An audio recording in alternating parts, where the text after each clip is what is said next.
స్వామి, అనుకోకుండా మొదలైన మా ప్రయాణంలో ఎట్లాంటి ఆటంకాలు ఎదురవ్వకుండా ముందుకు సాగిపోయేలా నువ్వే చూడు స్వామి.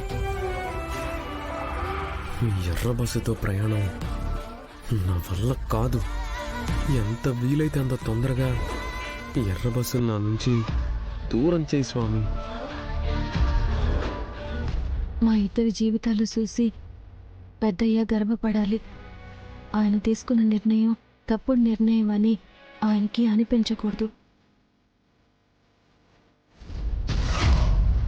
తాతయ్య తొందరపడి తీసుకున్న డెసిషన్ చాలా పెద్ద తప్పుడు డెసిషన్ అని తాతయ్యకి అర్థం అవ్వాలి.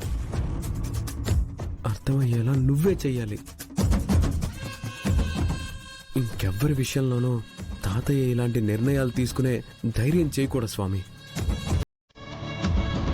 నాను సంతోషంగా ఉండడం చూసి మా నాన్న, మా అమ్మ, మా చెల్లి, మా తమ్ముడు, మా గౌరీ, మా ఊళ్ళో వాళ్ళు, పిల్లలు అందరూ సంతోషపడాలా. నాకు నా సంతోషం కన్నా వాళ్ళ సంతోషమే ముఖ్యం. నాకు నా హ్యాపీనెస్ కన్నా మా అక్క హ్యాపీనెస్సే ఇంపార్టెంట్ స్వామి.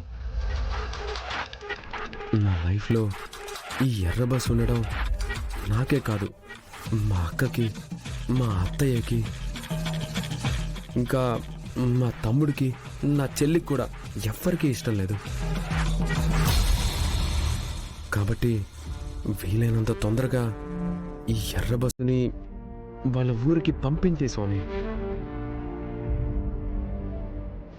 నువ్వు తలుసుకుంటే ఏదైనా చేయగలవు స్వామి. వీలైనంత తొందరగా మధుబాబు మనసు మార్చి అందరితో పాటు నాతో కూడా సంతోషంగా ఉండేలా చూడు స్వామి.